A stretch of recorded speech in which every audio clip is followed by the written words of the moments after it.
The wind howled through the rolling hills of the Shenandoah Valley, rattling the weathered shutters of my quaint cabin, as I, Livia Tate, carefully packed the last of my hand-sculpted figurines into a cedar box. It was November 22nd, 2025, my 34th birthday, and the leaden sky outside mirrored the unease gnawing at my heart. For weeks, I'd poured my soul into crafting gifts for my family's Thanksgiving reunion. A marble bust of my mother, her serene features etched with care, a bronze relief of the valley for my father, a tribute to his love of nature, and a clay sculpture of my younger brother Ethan, capturing his playful stance with a fishing rod. The phone rang at 4:45 p.m., my mother's name illuminating the screen. I answered, clay-dusted hands fumbling, expecting her usual tirade about the turkey or table decor. Instead, her voice was frigid, scripted, like a judge delivering a verdict. "Livia, we've concluded it's best if you don't attend Thanksgiving this year." A clatter of cutlery, and Ethan's laugh, harsh, derisive, and dripping with scorn, cut through the call. "No offense, Liv, but it's just less tense without your artsy gloom. You get it, don't you?" Dad's voice rumbled faintly, a grudging murmur of support. Mom pressed on, her tone clipped. "It's not about you, dear. We're aiming for a peaceful holiday." Peaceful? As if I were a storm to be avoided, not a daughter, I thought, my grip tightening on the box, the wood groaning, a faint splinter forming. "Why?" I murmured, my voice a fragile whisper against the wind's fury. A pause lingered, thick and calculated. Then Mom said, "We'll sort it out after the new year." And the line went silent with a click. I stood there, the phone still warm against my ear, the unwrapped gifts staring back like silent judgments, the bust's serene face a mockery, the relief a tribute to a father who disowned me. No tears came, just a hollow chasm, as if the wind had siphoned the life from my chest.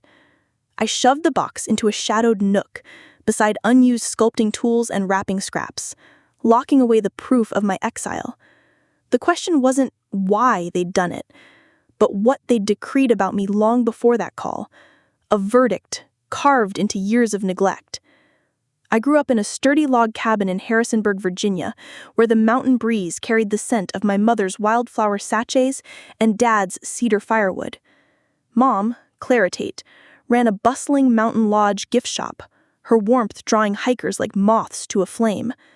Dad, Roland Tate, taught geology at the community college, his lectures alive with tales of ancient rocks. Ethan, 6 years younger, was the radiant comet, jet black hair touching the light, a magnetic charm that turned hiking trips into local lore, and a talent for spinning failures into epic adventures. I was Livia, the quiet one, who sculpted in the garage, organized the chaotic pantry, and dreamed of studying fine arts at the Maryland Institute College of Art, MICA. The bias began early, subtle but relentless. Ethan's C in chemistry earned a geology field trip. My A in sculpture got a distracted good effort, keep going. When he shattered Dad's telescope, they laughed about his exploratory zeal, buying him a new lens. When I won a National Sculpture Award at 18, Mom said, "That's sweet, Livia, but don't let it distract from real work." I left for community college at 19, funding it with scholarships and selling my sculptures, later enrolling in MICA's online program while working as a gallery assistant. Ethan stayed home, drifting through trail guiding, barista shifts, and now a eco-adventure podcast with murky finances. I never resented his brilliance. I treasured his energy, seeing it as a harmony to my calm. I drove home for his 24th birthday, planned a campfire gathering, covered the caterer's cost when Mom forgot, and sculpted him a fishing lure as a gift. I sent Dad geological sketches, helped Mom with shop orders during snowstorms, stayed up late editing Ethan's podcast scripts, but their holiday cards read, "Ethan's soaring with Green Trail Pod, Livia's busy in the Shenandoah." Last fall, Ethan called, frantic about a failed podcast sponsorship. I wired him $2,800, no questions, and he called me his compass. Then, on my birthday, he laughed and said, "Less tense without your art mess." A week later, I scrolled Instagram seeking solace and found their Thanksgiving post. The familiar pine table, mom's acorn centerpiece, dad's forest green napkins. Except I was erased. In my place stood Nadia Holt, a sleek outdoor vlogger with a mountain retreat and a vast following. She posed with Ethan, arms linked, mom radiant beside them. The caption read, "Thankful for our new kin this season." More photos followed, Nadia hiking with dad, toasting cider with mom, laughing with Ethan by the hearth. My absence wasn't just a void. It was filled, curated, and flaunted globally. I checked our family chat. Deleted, not muted, wiped as if I'd never been. Old photos on mom's profile, my 30th birthday, dad's 70th, remained, but I was untagged, a phantom in my own saga. I called Aunt Leela, dad's sister, who'd always framed my sculptures. Her voice quivered. "Livia, dear, I thought you were on an art fellowship." That's what Clara said. I didn't argue. The truth hit like a landslide, heavier than her excuse. I hung up, staring at the bare wall where our last family photo had hung. Me, Ethan, and Dad at the falls, removed months ago, my heart sensing the break before my mind grasped it. I didn't post, didn't text, didn't storm to Harrisonburg to demand answers. Friends invited me to their Thanksgivings. I declined with a forced smile, unwilling to lean on their light. My coworker, Theo, offered to crash their dinner with a chisel to carve some truth. I laughed, but said, "No upheaval needed, just watch me rise." I packed away the holiday decor, string lights with pine cones, a sculpted angel I'd made at 12, handling each piece like a fragile memory of a lost tribe. The gifts stayed buried in the crate. On Thanksgiving, I brewed a solitary cup of elderberry tea with honey, sat by my window, and watched snow dust the hills, the silence a defiant chord. No music, no calls, just the fireplace's faint hiss and my steady breath, a rebellion in stillness. I hiked the trails later, boots crunching snow, watching families gather around bonfires, their warmth a stark contrast to my solitude. The world was festive, but I was unshackled, free from their narrative. In mid-December, a letter arrived, not from Harrisonburg, but from Charlottesville, Virginia. A thick vellum envelope bore the crest of Langley and Pierce, attorneys at law. Expecting a creditor's notice, I opened it with caution.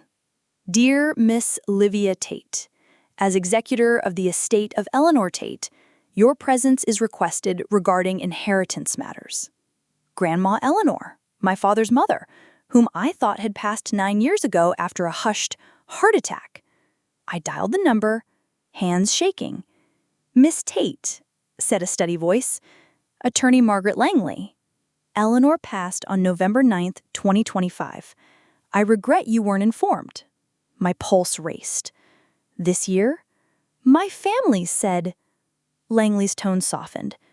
"Come to Charlottesville. There's more to reveal." 2 days later, I sat in her sun-drenched office, the Blue Ridge Mountains framing the view. She handed me a death certificate. Eleanor Tate, November 9th, 2025, and an obituary from the Charlottesville Chronicle, listing Clara, Roland, Ethan, but omitting me. "Why wasn't I told?" I asked, voice shattering. Langley slid a leather-bound will across the desk. "Eleanor insisted you be contacted privately. She distrusted your family's intentions."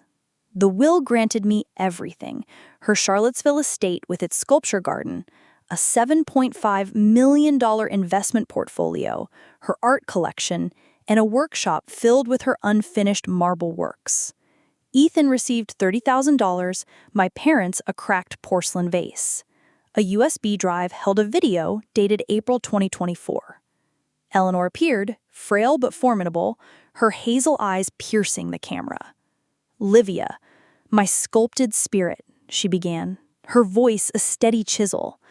"If you're watching, I'm gone, and your family likely concealed it. You were my masterpiece, your hands shaping beauty, your quiet strength amid their neglect. Your parents leaned on me for Ethan's podcast, took loans against my home without consent, pressured me to fund his ventures. I forgave, but I protected you. This is yours. Carve your legacy." A second video showed financial ledgers, loan documents, her voice resolute. They drained my trust. Livia never did. She forged her own path. I sat, stunned, the room swaying. They hadn't just excluded me from Thanksgiving, they'd buried her death, her funeral, her love, sculpting a lie to keep me in the shadows. Langley rested a hand on mine. Eleanor chose you for your integrity. That was the deepest scar. Not the wealth, but the betrayal. A chiseled lie exposed. I agreed to meet them at a Harrisonburg cafe, neutral ground, not for peace, but to see their facades shatter. I arrived early, claiming a booth by the snow-crusted window, the storm outside a silent witness. Mom looked frail, her coat drawn tight, hands wringing a glove. Dad's shoulders hunched, his scarf damp with unease. Ethan strode in, cashmere coat flashing, his smirk fading under my unflinching stare. They began with small talk, weather, the drive. Then Mom shifted, her voice brittle. "Livia, there's a mistake with Eleanor's estate. She was unwell those last years." Ethan leaned back, smirking. "She loved me most. That will's a typo." Dad murmured, "We could split it fairly, keep the estate in the family." I leaned in, voice low and firm, each word a carved edge. "Eleanor saw you borrow against her home, hide her death, erase me from her life. She chose me because I earned my way, unlike you." Mom recoiled, her hands trembling. Ethan's fists clenched, his bravado crumbling. Dad stared at his cold coffee, his silence a confession. "Livia, don't be harsh," Mom pleaded, her voice fracturing. I rose, towering over them. Harsh was letting me think she'd been gone 9 years. Harsh was Thanksgiving without me, replacing me with Nadia. Ethan snapped.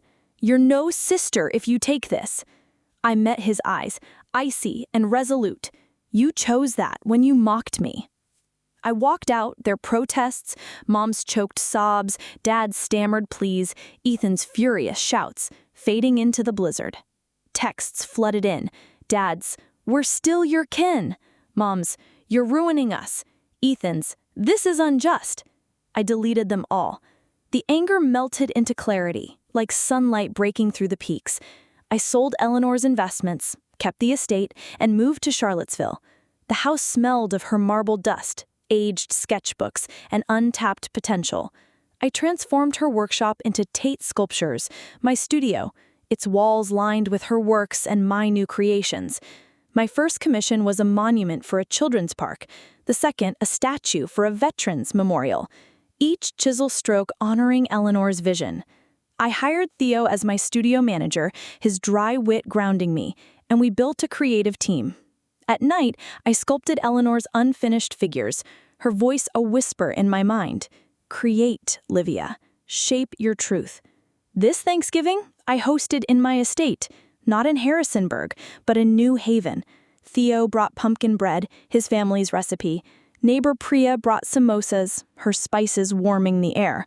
Friends, sculptors, writers, and eclectic souls filled the table with laughter, eclectic dishes, and stories. No turkey, just lanterns casting a golden glow, a flute ensemble playing softly, the windows fogging with life. I placed Eleanor's photo on the mantel, us at her workbench, both smiling, no one else in frame, a silent testament to her choice. Ethan emailed, demanding his $30,000, his tone haughty. I forwarded it to Langley, who issued a legal warning. Mom sent a tear-stained note begging for family peace. I left it sealed. Dad called, leaving a voicemail of silence, a plea without spine. I didn't need their redemption. Tate Sculptures thrived. 18 commissions in the first month, then 30, a federal grant for a public sculpture along the Shenandoah River. The estate's stone arch now bore a brass plaque, Livia Tate, Sculptor. Eleanor's legacy wasn't just riches, it was proof I'd always been enough. A stone they couldn't break. They thought they'd sculpted me out, but I carved a legacy they'd never touch. As I write this on July 5th, 2025 at 5:39 p.m., the estate echoes with the tap of chisels and the hum of my team, a family I've chosen. They thought my birthday ban was their triumph, but it was my rebirth. If you've been silently replaced, drop one word below.